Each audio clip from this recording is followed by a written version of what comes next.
Hello everyone, a very good morning to all of you. मैं सूरज साहू स्वागत करता हूं आप सभी का संकल्प स्टडी सर्कल के एप्लीकेशन प्लेटफॉर्म पे। लास्ट क्लास में हमने एंशिएंट इंडिया पूरी तरीके से कवर कर लिया था, सारे राजवंश कवर कर लिए थे। आज से हमारा क्या स्टार्ट होगा, मेडिवल इंडिया, ठीक है, मध्यकालीन भारत आज से हम स्टार्ट करेंगे। चलो मध्यकालीन भारत का एक बार स्ट्रक्चर बता दें आपको कि ओवरव्यू हमें क्या क्या देखना है और कौन कौन सी जगह से क्वेश्चंस पूछे जाते हैं। क्या शुरू करेंगे हम, मध्यकालीन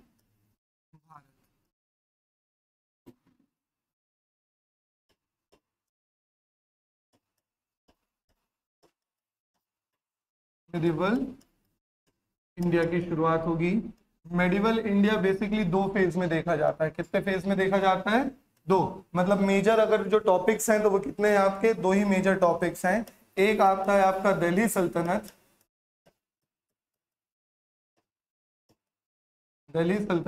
और दूसरा आता है मुगल डायनेस्टी।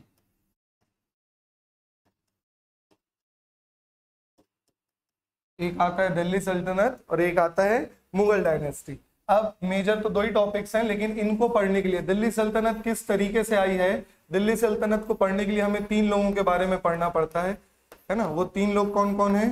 पहले आते हैं आपके मोहम्मद बिन कासिम, कि किस तरीके से भारत में अरबों का आक्रमण हुआ। फिर दो तुर्क आते हैं, वो दो तुर्क कौन है? दूसरे आते हैं महमूद गजनबी,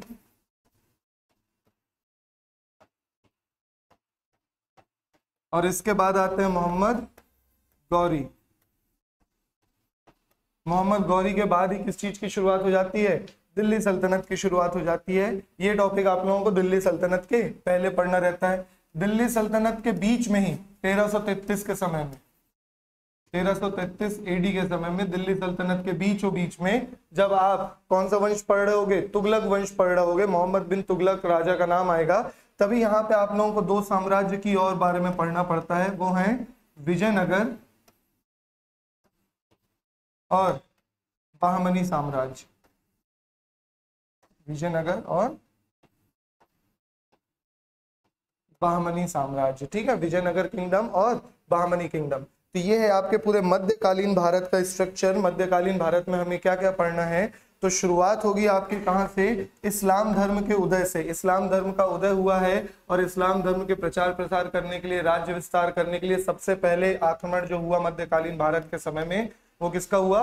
मोहम्मद बिन कासिम का। उसके बाद अगर कोई आया है तो महमूद गजनबी, उसके बाद मोहम्मद गौरी। लेकिन इन्होंने अपना कोई वंश शुरू नहीं किया। मोहम्मद गौरी ने भी अपने एक गुलाम को छोड़ दिया और यहां से शुरू होती है दिल्ली सल्तनत की कहानी।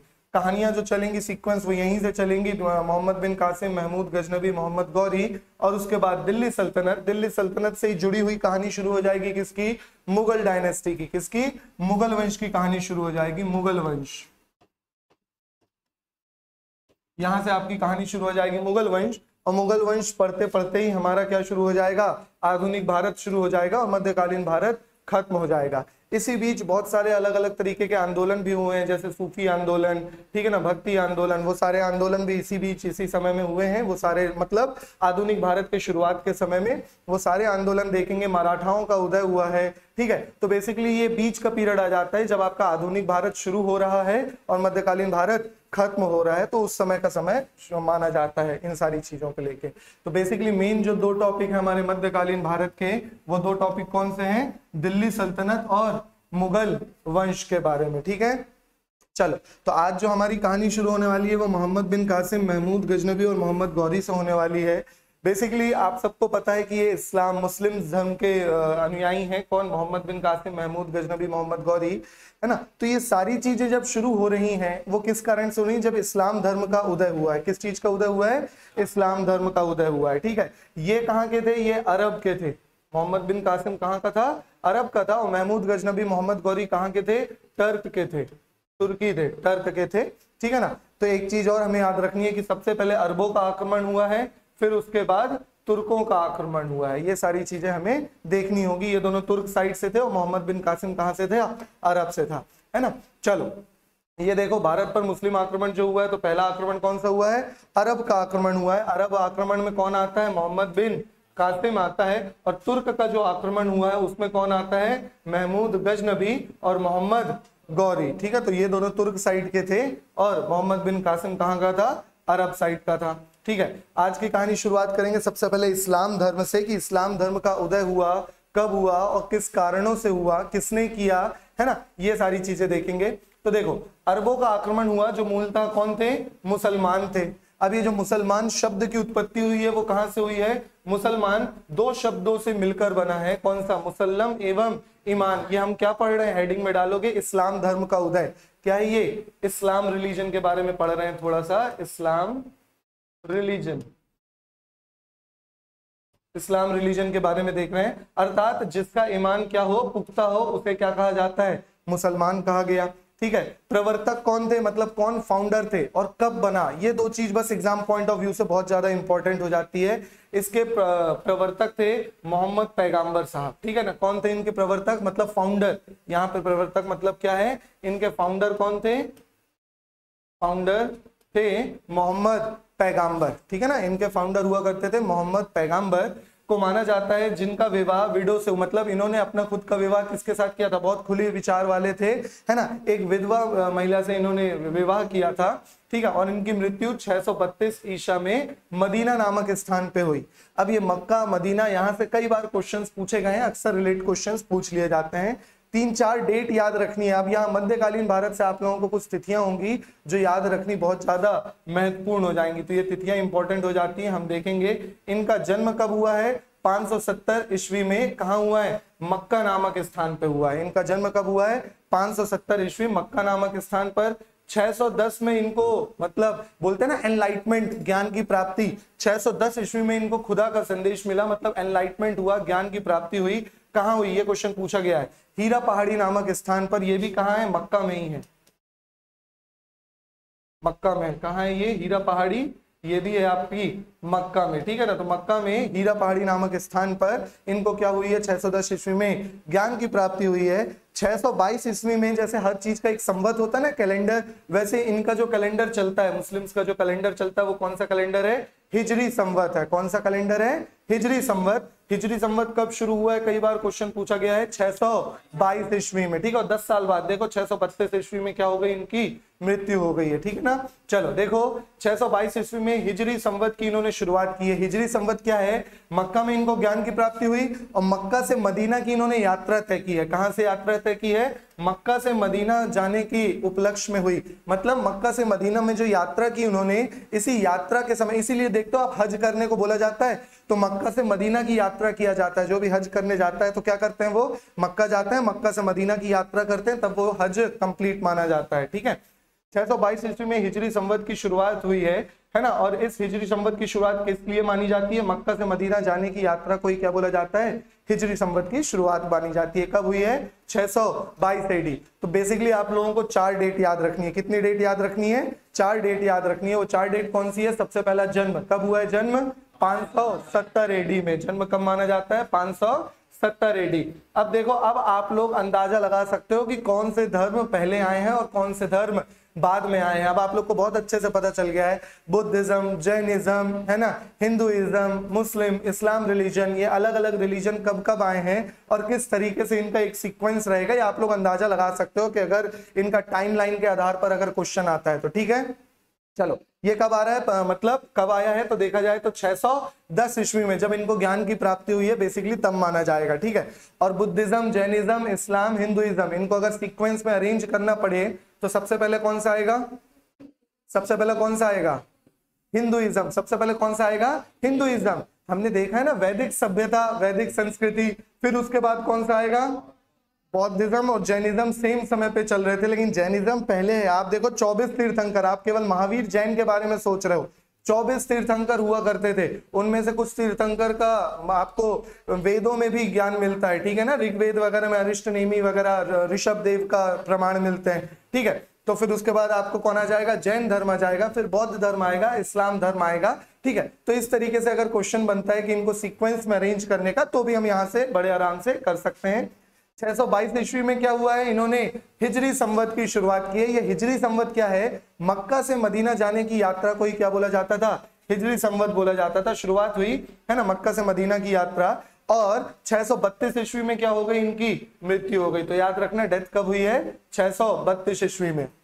जितने धर्म रिलीजन के जितने खुले विचार वाले लोग आते हैं ना, जिनकी सोच उस समय से बहुत आगे होती है, उनकी अक्सर क्या हो जाती है, हत्या। जैसे आप देखोगे जीसस, उनकी भी क्या कर दी गई थी, हत्या, ठीक है ना। 632 ईस्वी में भी इनकी मतलब क्या कर दी गई थी, हत्या कर दी गई थी। और इनके हत्या के बाद थोड़ी सी कहानी सुनाऊंगा, ध्यान से सुनना। इनकी हत्या के बाद क्या हुआ है, अब आगे आप लोगों को एक वर्ड बहुत आएगा, बार बार आएगा, आधुनिक भारत तक आएगा, ठीक है ना। आधुनिक भारत में इसी वर्ड को लेके एक आंदोलन शुरू हुआ है, जिसको आप लोग खिलाफत आंदोलन नाम से जानते हो, ठीक है। एक वर्ड आएगा बार बार, जिनको बोला जाता है खलीफा। क्या बोला जाता है, खलीफा। ये खलीफा कौन हुआ करते थे, इन्हीं के समय में हुआ करते थे, किनके, पैगंबर हजरत मोहम्मद के समय में हुआ करते थे। लेकिन उस समय ये खलीफा नॉर्मल एक धार्मिक पद था, ठीक है ना, जो थोड़े से ऐसे रूल्स रेगुलेशंस बनाता था, होते हैं ना, जैसे एक बड़े गुरुजी के छोटे छोटे गुरुजी अनुयायी जो होते हैं, ठीक है। तो इस तरीके से खलीफा हुआ करते थे। लेकिन पैगंबर मोहम्मद की मृत्यु के बाद जो इस्लाम धर्म था वो दो गुटों में बंट गया, एक था सिया और दूसरा सुन्नी, ठीक है ना। दो गुटों में बंट गया, सिया और सुन्नी, ठीक है। आप लोग को इतना एग्जाम पॉइंट ऑफ व्यू से नहीं जानना है, बस आप लोग को थोड़ी सी कहानी के हिसाब से पता हो जाए।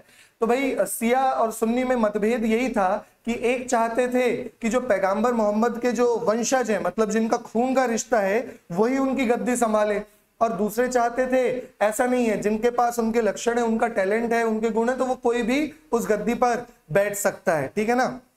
समझ में आ रहा है, क्लियर हो रहा है, ठीक है।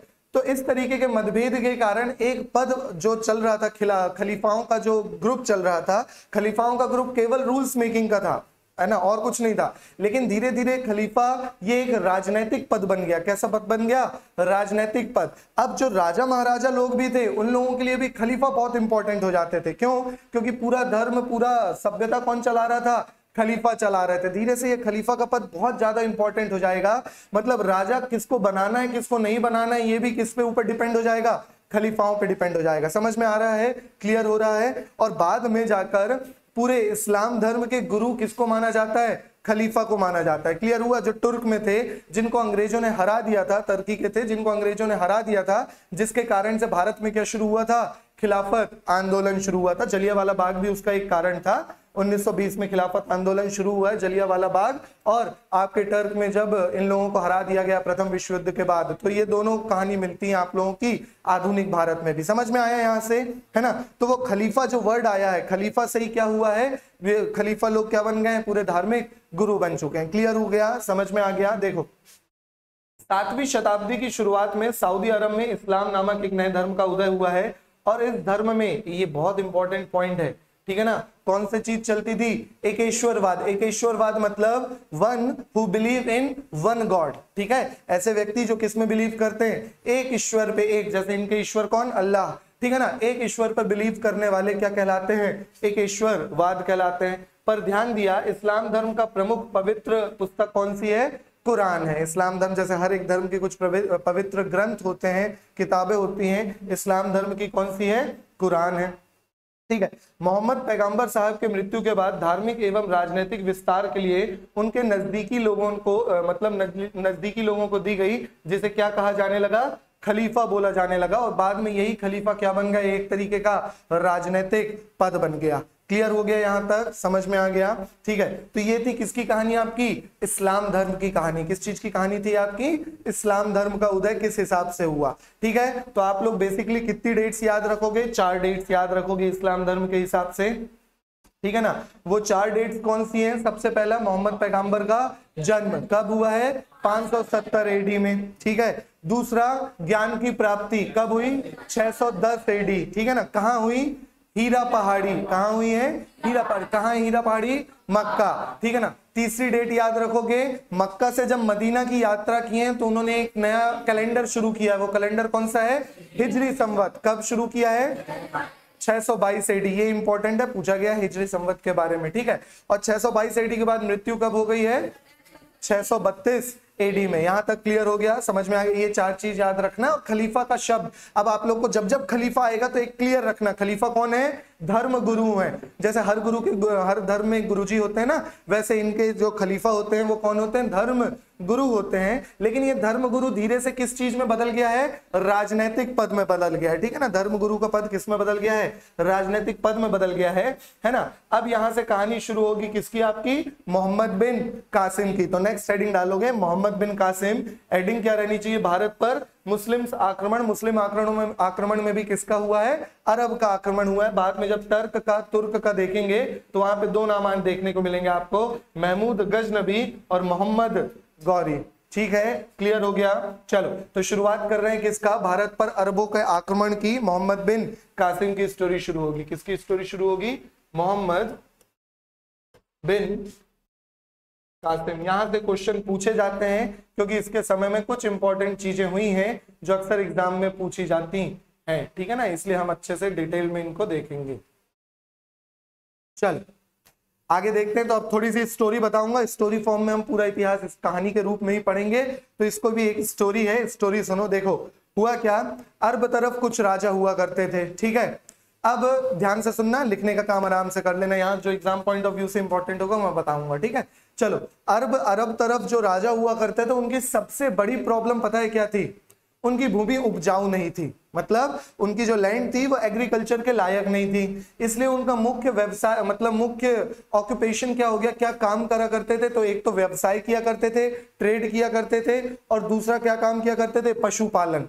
ठीक है, लेकिन एग्रीकल्चर आप लोग को पता है पुराने टाइम पे, तो एग्रीकल्चर बहुत पुराने टाइम पे क्या, आज भी अगर सोचो किसी देश से एग्रीकल्चर हटा दिया जाए तो क्या हालत होगी, समझ पा रहे हो? ठीक है, तो एग्रीकल्चर की किसी भी देश के लिए आर्थिक स्थिति हो, चाहे उसकी भौगोलिक स्थिति हो, किसी भी स्थिति के लिए एग्रीकल्चर बहुत इंपॉर्टेंट होता है। और उन लोग के पास उर्वरक वाली जमीन थी नहीं, भूमि थी नहीं। ठीक है, इसीलिए उन्होंने क्या शुरू किया? उन्होंने दूसरी जगह को लूटपाट करना शुरू किया। पहले तो ट्रेड करते थे। ट्रेड में क्या करते थे? अब उनके पास ट्रेड करने को क्या था? शराब, खजूर, ठीक है ना, घोड़े, रेशमी कपड़े, ये सारी चीज वो किसी देश में दिया करते थे। जैसे भारत का एग्जांपल लें तो भारत को ये सारी चीजें दिया करते थे। भारत से क्या ले जाया करते थे?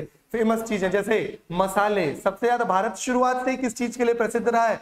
अपने मसालों के लिए फेमस रहा है। और भी लौंग, इलायची वगैरह वाली ये सारी चीजें कहाँ ले जाया करते थे? अपने देश में ले जाया करते थे। ठीक है, लेकिन आर्थिक स्थिति उतनी अच्छी नहीं रह पाएगी ना, कितना ही ये सारी चीजों से करेंगे। तो उन्होंने धीरे से क्या शुरुआत किया? लूटपाट करने की शुरुआत की। ठीक है ना, दूसरे क्षेत्रों में जाते थे लूटपाट। तो प्रारंभिक हमलों का जो आक्रमण हुए हैं उसका जो मेन मोटिव क्षेत्र विस्तार नहीं था, एरिया एक्सपेंशन नहीं था। प्राइमरी मोटिव क्या था? शुरुआत में जो आक्रमण हुआ उसके प्राइमरी मोटिव क्या था? लूटपाट करना। ठीक है ना, तो ये तीन लोग जब आए हैं तो इन लोग का तीनों का प्राइमरी मोटिव यही रहेगा। तीनों का मतलब मोहम्मद बिन कासिम, महमूद गजनबी, मोहम्मद गौरी, ये तीनों का main motive, basically main motive क्या है? लूटपाट। लेकिन इन्होंने राज्य विस्तार भी करना शुरू कर दिए हैं, लेकिन फिर भी यहाँ पे प्राइमरी मोटिव क्या रहेगा? लूटपाट, धन एकत्रित करना। जैसे आप लोगों ने मोहम्मद गौरी, महमूद गजनबी वगैरह के बारे में कहानी सुनी है, इसने सोमनाथ मंदिर को लूटा, इसने यहाँ के खजाने लूटा। ठीक है, तो ये सारी कहानी आप लोगों ने देखी है। उसी तरीके से मेन काम क्या था? लूटपाट करना था। क्लियर हुआ? थोड़ी और कहानी आगे बढ़ते हैं, फिर सारी चीजें देखेंगे। अब देखो, हम मोहम्मद बिन कासिम के समय में बात करें तो ये कोई राजा नहीं था, है ना, ये एक तरीके का सेनापति था। कौन? मोहम्मद बिन कासिम। मोहम्मद बिन कासिम के पहले भी कई लोगों ने भारत पर लूटपाट करने की कोशिश की, लेकिन सफल नहीं हुए। खुद मोहम्मद बिन कासिम ने भी कोशिश किया था लेकिन सफल नहीं हुआ। फिर इसने दिमाग लगाया, अच्छा इसको भेजा किसने था जब ये राजा नहीं था? तो अरब तरफ एक राजा हुआ करता था, अल हजाज। क्या नाम था? अल हजाज। आगे आएगा, अभी लिखने की जरूरत नहीं है, नाम अभी बस कहानी के हिसाब से बता रहा हूं। नाम क्या था राजा का? अल हजाज नाम था उस राजा का। ठीक है, तो कहानी शुरुआत होती है कि भाई अल हजाज ने किसको भेजा है? मोहम्मद बिन कासिम को भेजा है। ठीक है, कि जाओ क्या करो भाई, क्षेत्र का विस्तार करो और लूटपाट करके लेके आओ। तो जब लूटपाट में तो ये समर्थन रहा, लेकिन क्षेत्र का विस्तार नहीं कर पाया। उसी समय में इसने श्रीलंका वगैरह में भी आक्रमण किया था। श्रीलंका से कुछ शिप आ रहे थे, किस तरफ? अरब की तरफ, कुछ गिफ्ट वगैरह लेके 7 शिप्स आ रहे थे ऐसे। ठीक है, तो इस क्षेत्र में, ठीक है, किस क्षेत्र में, है ना, तब तो ये वाला क्षेत्र भी हमारे अधीन आया था, ये पूरा भारत हुआ करता था। तो इस श्रीलंका से जब शिप आ रहे थे अरब की तरफ, तो यहाँ वाले क्षेत्र के कुछ समुद्री लुटेरों ने, समुद्री लुटेरे समझते होगे, है ना, तो कुछ पायरेट्स ने, समुद्री लुटेरों ने इस शिप को क्या कर लिया? लूट लिया, है ना। यहाँ का जो राजा हुआ करता था, राजा का नाम क्या था, राजा दाहिर नाम मिलता है और कहीं कहीं जगह राजा ताहिर नाम मिलता है, तो आप लोग दोनों नाम याद रखोगे, राजा दाहिर या राजा ताहिर, ठीक है।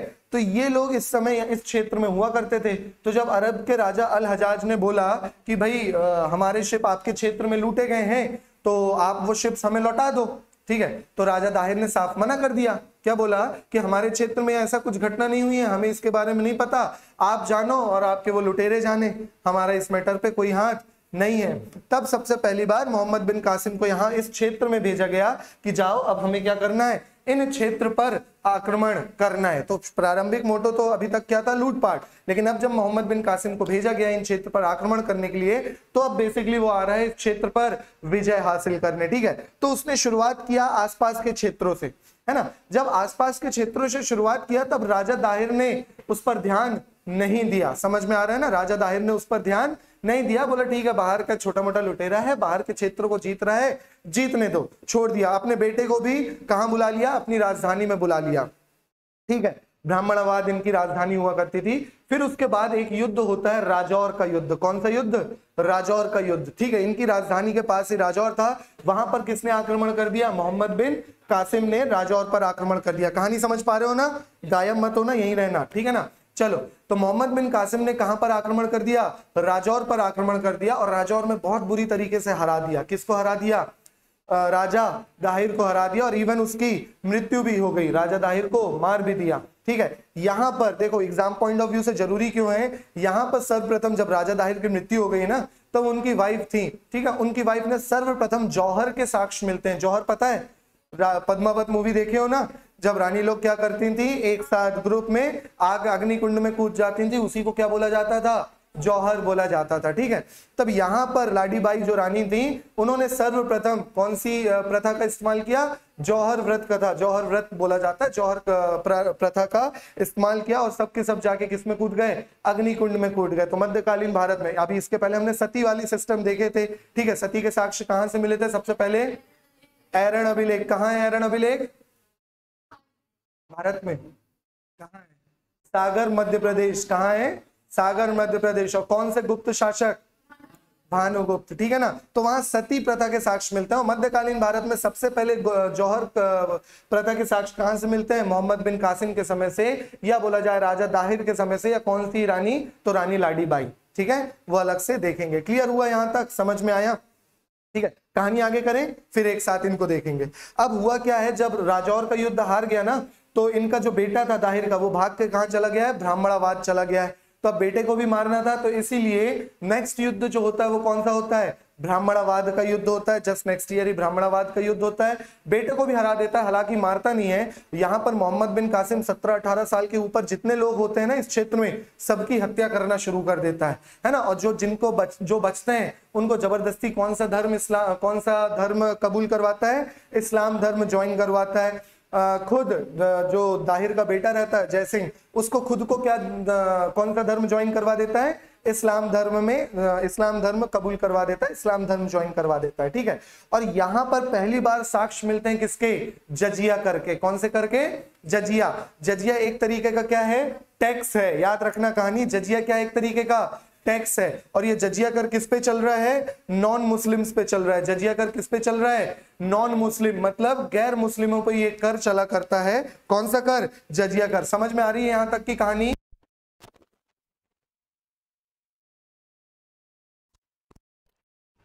चलो यहां तक की कहानी समझ में आ गई, ठीक है ना। तो यहां से पहली बार इस चीज की शुरुआत हुई है, जजिया कर। अब जब आप लोग मुगल तक पहुंचोगे, अकबर पढ़ोगे, औरंगजेब पढ़ोगे, तब तक आपको जजिया कर मिलते रहेगा।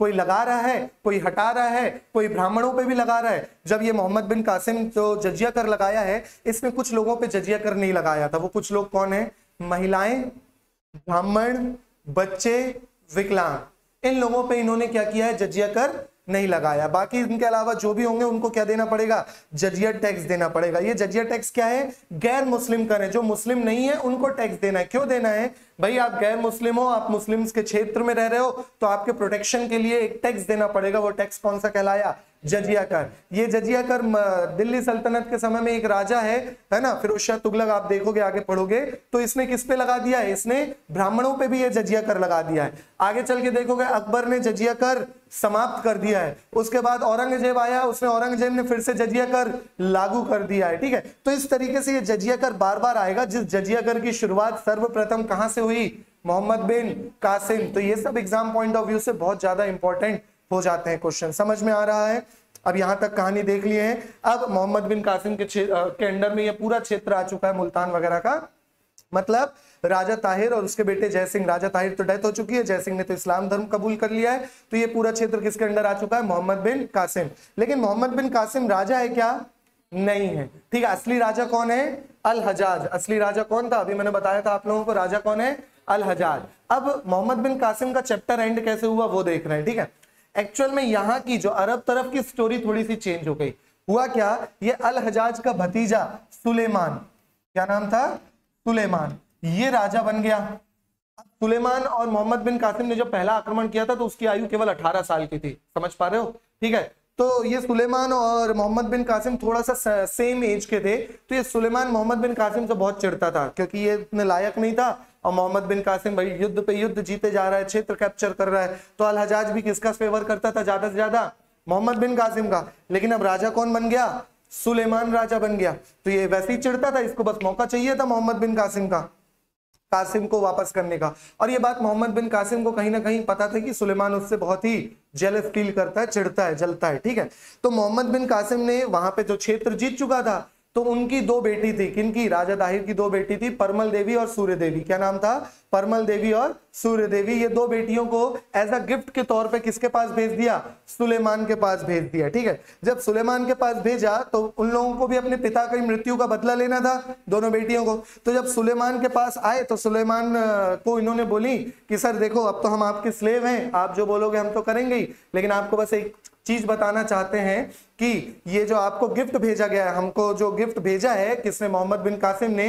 हमारा यूज करके मोहम्मद बिन कासिम ने आपको गिफ्ट भेजा है। ठीक है, तो इस चीज से चिढ़ गया। कौन चिढ़ गया? सुलेमान चिढ़ गया। और सुलेमान ने ऑर्डर दे दिया किस चीज का? कि मोहम्मद बिन कासिम को भैंस की खाल में बंद करके लेके आया जाए वापस। ठीक है, तो इस कारण से मोहम्मद बिन कासिम को वैसे खाल में बंद करके लेके आया गया, और सफोकेशन के कारण रास्ते में ही मोहम्मद बिन कासिम की क्या हो गई? मृत्यु हो गई। अब ये सारी जो मैंने कहानी आप लोगों को बताई है ना, ये कहानी मिलती है एक किताब से, जो किताब है चचनामा। क्या नाम है इस किताब का? चचनामा। समझ में आ रहा है ना? क्लियर है? वहां से ये सारी कहानी मिलती है, और ये चचनामा एग्जाम में कई बार पूछी गई है। समझ में आया? मोहम्मद बिन कासिम का पूरा चैप्टर क्लियर हो गया, शुरुआत से लेकर अंतिम तक क्लियर है। और मोहम्मद बिन कासिम के बाद कौन आया है? ये तो अरब था, अब कौन आए हैं? तुर्क, टर्की के लोग आए हैं। और तुर्क में भी कौन आया है पहले? महमूद मोहम्मद गजनबी नहीं, महमूद गजनबी। ठीक है ना? चलो महमूद मोहम्मद थोड़ा सा देख के चलना। चलो क्लियर हुआ यहां तक? समझ में आ गया? कहानी शुरू करें अब अपनी। ठीक है, हमने किसके बारे में पढ़ रहे हैं? मोहम्मद बिन कासिम के बारे में पढ़ रहे हैं। भारत में सर्वप्रथम अरब जिन्होंने आक्रमण किया वह कौन था? मोहम्मद बिन कासिम। अच्छा, इन लोग का फुल नेम पूछा जाता है, मोहम्मद बिन इख्तियारुद्दीन कासिम। ठीक है, इस तरीके के फुल नेम बहुत इंपॉर्टेंट हो जाते हैं जो भी आएंगे। ठीक है, चलो। अरब निवासी था, मुख्यतः क्या काम था इनका? व्यापार और पशुपालन। मैंने शुरुआत में ही बताया इनका मेन काम क्या था? एग्रीकल्चर कर नहीं सकते तो मेन वर्क क्या था इनका? ट्रेड और एनिमल हस्बेंड्री। Animal husbandry. ठीक है, तो मुख्य व्यवसाय क्या था इनका? ट्रेड और एनिमल हस्बेंड्री इनका प्रमुख कार्य हुआ करता था, है ना? कार्य करते तो भूमि की उर्वरा शक्ति कमजोर थी, उतनी उपजाऊ भूमि नहीं पाई जाती थी, जिसकी वजह से कृषि से संबंधित कार्य नहीं कर पाते थे। इसके अलावा देखो, चंदन, सुगंधित लकड़ी, कपूर, लौंग, काली मिर्च, कपड़े, हीरा, हाथी दांत, कांस तथा ये सारी चीजें भारत से लेके जाया करते थे, और शराब, तलवार, घोड़े आदि का व्यापार किया करते थे। समझ में आ रहा नहीं? ये सब भारत में दिया करते थे। रेशम वस्त्र, रेशम सूती के वस्त्र, ये सारी चीजें भारत में दिया करते थे, शराब, तलवार, घोड़े, रेशम वस्त्र इत्यादि, है ना। और क्या लेके जाया करते थे, ये सारी चीजें लेके जाया करते थे। तो इस तरीके से ट्रेड से इनका क्या हो रहा था, जीवन यापन हो रहा था। क्लियर हुआ, यहां तक समझ में आया। इसके बाद देखो अरबों की विजय की शुरुआत, सबसे पहले शुरुआत कहां से हुई थी, सिंध से सबसे पहली शुरुआत हुई थी। ठीक है, देखो सिंध एवं मुल्तान क्षेत्र से हुई तथा सर्वप्रथम आक्रमण 636 से 637 एडी के समय में हुआ। और किसने किया है, हजरत उमर के खिलाफत के समय हुई। आक्रमण का उद्देश्य केवल लूटपाट को अंजाम देना था। ये याद आप लोगों को नहीं रखना है, क्योंकि केवल लूटपाट के लिए ये लोग क्या कर रहे थे, आक्रमण कर रहे थे। अरबों का आक्रमण लगातार जारी रहा। इसी क्रम अल हैरिस, अल मुसल्लम, अब्दुल्ला आए, लेकिन इन्हें केवल असफलता हाथ लगी। मतलब लूटपाट करने के लिए आते थे, हार जाते थे, लेकिन प्रॉपर जो इनको धन चाहिए रहता था, पैसा चाहिए रहता था, वो लूट के ले जा लेते थे। लेकिन ये नाम भी आप लोगों को याद नहीं रखना है। नाम कौन सा याद रखना है, पहला मोहम्मद बिन कासिम। इसके पश्चात भारत में कौन आया है, मोहम्मद बिन कासिम का आगमन हुआ। ठीक है ना। इन सारे लोग, मैंने बताया पहले भी बहुत लोग आए हैं, लेकिन प्राइमरी मोटिव क्या रहता था, लूटपाट रहता था। ठीक है, इसी के बाद कौन आया है, मोहम्मद बिन कासिम आया है। ठीक है, तो अब शुरुआत होगी किसकी, मोहम्मद बिन कासिम के समय की। देखो मोहम्मद बिन कासिम ने लगातार 2 बार राजा ताहिर पर हमला किया और दोनों ही बार ताहिर की विजय हुई। शुरुआत में जब लूटपाट करना था, फिर मैंने आप लोगों को शिप वाली स्टोरी समझाई, जब तक लूटपाट करने के मोटिव से आया था तब तक राजा ताहिर से क्या हो गया, हार गया। ठीक है, फिर इलाउद्दीन मोहम्मद बिन कासिम, पूरा नाम क्या है, इलाउद्दीन मोहम्मद बिन कासिम, और डेट याद रखोगे कब, 712 एडी में। तो सर्वप्रथम जो क्षेत्र विस्तार के लिए आक्रमण हुआ है वो कब हुआ है, 712। कहीं कहीं इसी को 711-12 इस तरीके से भी लिखा जाता है, तो कंफ्यूज मत होना, सेम डेट रहेगी। इलाउद्दीन मोहम्मद बिन कासिम एक 17 वर्ष का युवक था जिनका सामना सिंध के महारथियों से हुआ और अनेक युद्ध लड़े गए। इन युद्धों में कासिम को विजय प्राप्त हुई, लेकिन इस समय राजा ताहिर ने इन क्षेत्रों पर ध्यान ही नहीं दिया। ठीक है, क्योंकि आउटर वाले क्षेत्र थे। सबसे पहले देखो, सबसे पहले कौन सी हुई है, देवल नहीं है, ये देउल विजय कहलाएगी। कौन सी, देउल विजय। ठीक है, सबसे पहली विजय का नाम लिखना, देउल विजय। ठीक है, सबसे पहले कौन सी विजय होगी, देउल विजय। 711 एडी में ताहिर में आक्रमण का जवाब नहीं दिया। ताहिर आराम से अपनी राजधानी में बैठा था। ये आउटर स्कर्ट था किसका, राजा ताहिर के क्षेत्र का। आउटर स्कर्ट मतलब बाहरी क्षेत्र था। तो ये इंपॉर्टेंट है, यहां से क्वेश्चन बनता है। सबसे पहला विजय कब पाया है मोहम्मद बिन कासिम, 711 एडी में ताहिर के साथ आक्रमण हुआ है। कहां पे, देउल विजय। तो ये दो चीज याद रखोगे, मोहम्मद बिन कासिम 711, देउल विजय। दूसरा नेउन विजय 712 एडी। दूसरा कौन सा हुआ है, नेउन विजय 712 एडी। इसके बाद एक दो और हुए हैं, सहवान, जैसे ये सहवान है, कौन सा है, सहवान विजय, लेकिन उतना इंपॉर्टेंट नहीं है। राजा माक्षरा मैदान छोड़कर भाग गए, उतना सब लोग सरेंडर करते रहे। इंपॉर्टेंट कौन सा आता है, राजौर का युद्ध, सबसे इंपॉर्टेंट कौन सा आता है, राजौर का युद्ध। इस युद्ध में ताहिर का सामना किसके साथ हो रहा है, मोहम्मद बिन कासिम। अब बार बार बता रहा हूं मैं, ताहिर भी मिलेगा आप लोगों को और कहीं कहीं दाहिर भी मिलेगा, तो दोनों चीज अलग नहीं है। कुछ इतिहासकार दाहिर लिख दिए, कुछ इतिहासकार ताहिर लिख दिए हैं, इसलिए पुरानी एनसीईआरटी देखोगे तो वहां ताहिर है, तो इसलिए अपन ने ताहिर के हिसाब से देख रहे हैं। क्लियर हुआ, ठीक है। तो राजौर का युद्ध हुआ है, मैंने बताया आप लोगों को। दो युद्ध इंपॉर्टेंट है, एक तो पहला याद रख लेना, देउल विजय। ये देउल विजय बस इसलिए क्योंकि ये 711 एडी में सर्वप्रथम आक्रमण हुआ था। ठीक है, फिर इसके बाद क्या याद रखोगे, इसके बाद याद रखना है आप लोगों को, डायरेक्ट आ जाओ कौन सी युद्ध में, राजौर के युद्ध में। ठीक है ना, राजौर के युद्ध में राजा ताहिर हार गया है। कौन हार गया, राजा ताहिर हार गया, और किसकी जीत हुई है, मोहम्मद बिन कासिम की जीत हुई है, जिसमें कासिम को विजय प्राप्त हुई तथा ताहिर के बेटे ने अपनी मां को छोड़कर ब्राह्मणाबाद भाग गया। राजा ताहिर का बेटा कहां चला गया, ब्राह्मणाबाद चला गया। और इसी के बाद मैंने आप लोगों को बताया सबसे पहले साक्ष्य मिलते हैं किस चीज के, जौहर प्रथा के। ठीक है, क्लियर हुआ।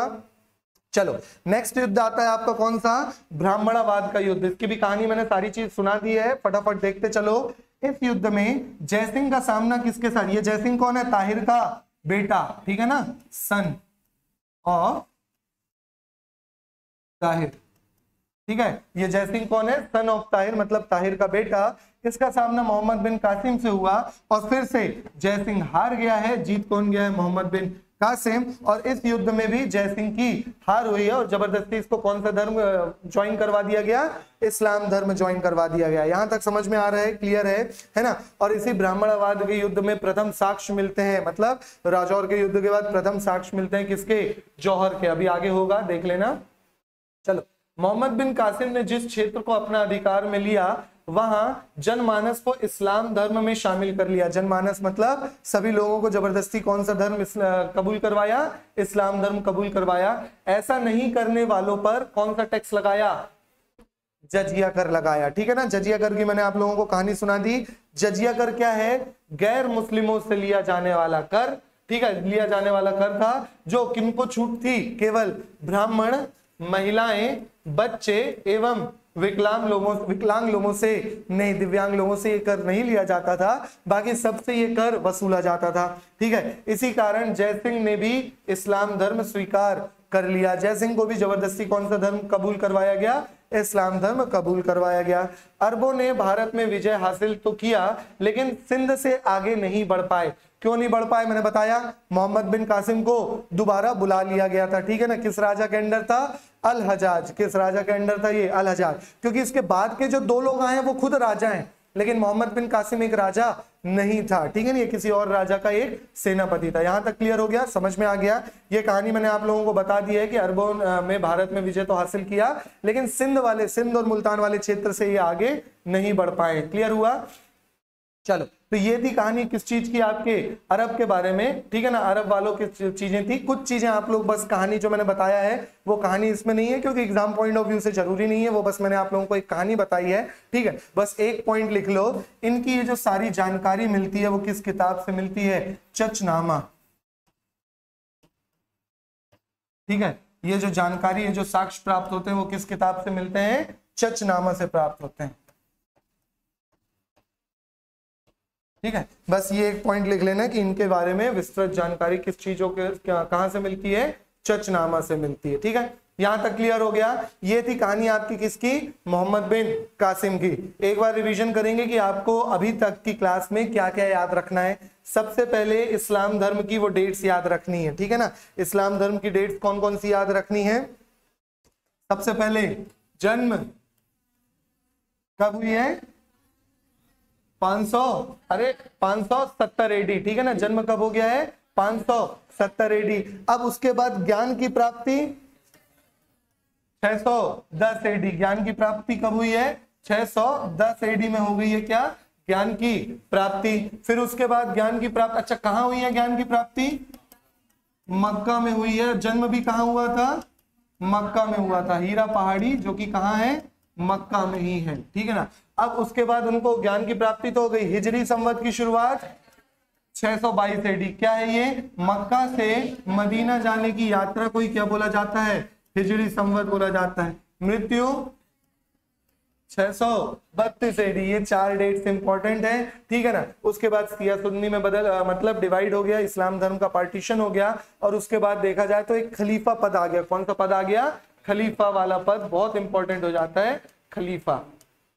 ठीक है, चलो इसके बाद की कहानी देखें कि खलीफा के बाद क्या हुआ है। तो खलीफा के बाद देखने को यह पाया जाता है कि अरब का आक्रमण हुआ है। अरब का जब आक्रमण हुआ तो सबसे पहले मोहम्मद बिन कासिम ने जो आक्रमण किया है, कब किया है, 711 एडी। और वो क्षेत्र कौन सा था, देउल विजय। ठीक है, उसके बाद नेउन, फिर सहवान, अलग अलग क्षेत्र आए, लेकिन इंपॉर्टेंट कौन सा आता है, राजौर का युद्ध। नेक्स्ट इंपॉर्टेंट कौन सा है, राजौर का युद्ध। और राजौर के युद्ध में राजा ताहिर की मृत्यु हो जाती है ना। और यहाँ पे आप लोग को अच्छा एक और पॉइंट ऐड करना, सर्वप्रथम जौहर कहाँ पे अपनाया गया है, इन्हीं राजा ताहिर की जो पत्नी थी रानी लाडी बाई नाम था उनका, रानी लाडी बाई द्वारा सर्वप्रथम जौहर के साक्ष्य प्राप्त होते हैं। क्लियर हो गया, समझ में आ गया है ना। फर्स्ट जौहर साक्ष्य किसके द्वारा, रानी लाडी बाई। ठीक है, और इन्हीं की बेटी थी परमल देवी, सूर्य देवी, जिन्होंने वो मैंने जो आप लोगों को चचनामा की कहानी सुनाई। ठीक है ना, और इन्हीं के कारण मोहम्मद बिन कासिम मतलब अपने पिता की मृत्यु का बदला लिया। मोहम्मद बिन कासिम को सुलेमान ने ऑर्डर दे दिया कि भैया भैंस की खाल में भर के लेके आओ, जिसके कारण सफोकेशन, दम घुटने के कारण मोहम्मद बिन कासिम की मृत्यु हो गई। और इसी कारण से सिंध वाले क्षेत्र से आगे नहीं बढ़ पाए। कौन नहीं बढ़ पाया, अरब लोग आगे नहीं बढ़ पाए। ये सारी इंफॉर्मेशन हमें कहां से मिलती है? चचनामा। तो मोहम्मद बिन कासिम की इतनी चीज याद रखनी है, 711 एडी का देउल विजय, फिर उसके बाद राजौर का युद्ध, ब्राह्मणाबाद का युद्ध किसके किसके साथ हुआ है, फिर उसके बाद आपको जौहर व्रत कथा। अच्छा, सबसे पहले जजिया कर किसने लगाया? मोहम्मद बिन कासिम ने। और किस पे एग्जम्पशन था, किस पे छूट थी? ब्राह्मण, महिलाएं, बच्चे, विकलांग, ठीक है ना, इन लोगों पर क्या थी? जजिया कर से छूट थी, ठीक है ना। चलो, तो ये थी कहानी किसके बारे में? मोहम्मद बिन कासिम के बारे में। और अब कहानी शुरू होती है महमूद गजनबी के बारे में। किसके बारे में कहानी शुरू होती है आप लोगों की? महमूद गजनबी के बारे में। तो महमूद गजनबी और आपके किसकी? मोहम्मद गौरी, ये दोनों कहानी हम नेक्स्ट क्लास में कवर करेंगे, ठीक है। किसकी कहानी शुरू होगी अब? महमूद गजनबी और मोहम्मद गौरी। तो ये दोनों कहानी कल की क्लास में कवर हो जाएगी, कंप्लीट हो जाएगी। और कल की क्लास के बाद परसों की क्लास से क्या शुरू हो जाएगा? दिल्ली सल्तनत की शुरुआत हो जाएगी, गुलाम वंश की शुरुआत हो जाएगी। चलो, क्लियर है यहाँ तक, है ना। तो उम्मीद करता हूँ ये सारी चीजें आप लोगों को समझ में आ गई होंगी। कहानियां हैं, कहानी के रूप में पूरा इतिहास कवर करेंगे। मिलते हैं आप सभी से नेक्स्ट क्लास में, तब तक के लिए गुड बाय, टेक केयर।